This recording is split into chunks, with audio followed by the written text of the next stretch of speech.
Just now, live from the Lebanese capital, Beirut. So, Charles, what is UNIFIL saying about how this destruction of their property is interfering with their ability to carry out their mandate?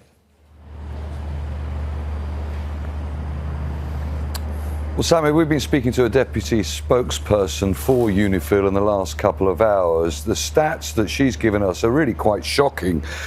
She tells us that UNIFIL property and personnel have the property has been damaged and people have been injured 40 times since the beginning of October. And she says 8 of those times it was clearly as a result of Israel. Israeli forces were responsible. With respect to the other incidents, it's unclear, but it's very obvious that these UNIFIL forces, around 10,000 of them, are operating in effectively, a giant war zone in the south of Lebanon, and they're coming up against challenges every day and incidences of violence, whether they be targeted or not. Now, with respect to the incident today, we understand there's video footage that UNIFIL have released of this. You can see one of the excavators, one of the 2 excavators that UNIFIL say were involved in this incident. They also say a bulldozer was there. They say that they destroyed,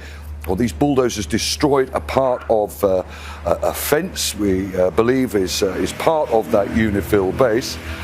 Israel has said has had absolutely nothing to do with this particular incident, but as you say, it is just the latest incident. It was only on Thursday where there were 5 UNIFIL members who were injured in an attack on a convoy close to Sidon. There were 3 civilians killed in that attack and another 3 soldiers. So this sort of thing is happening every day, and bear in mind, let's keep in mind that UNIFIL are supposed to be there in a peacekeeping position. They've been there since 1978, and they're there in southern Lebanon trying to prevent armed groups from operating in the area and policing weapons. Any weapons that are being carried down there are either carried by UNIFIL or by the Lebanese army. And we know that mission has been what can effectively be described as an unadulterated failure, and Israel have taken the situation very much into their own hands. But it is UNIFIL who are there and are bearing the brunt of this, and that statement, yes, clarifying that no matter this level of intimidation and the danger that these UN peacekeepers are facing, UNIFIL are determined to stay in their positions and continue their mission. That's Charles Stratford, live from Beirut for us.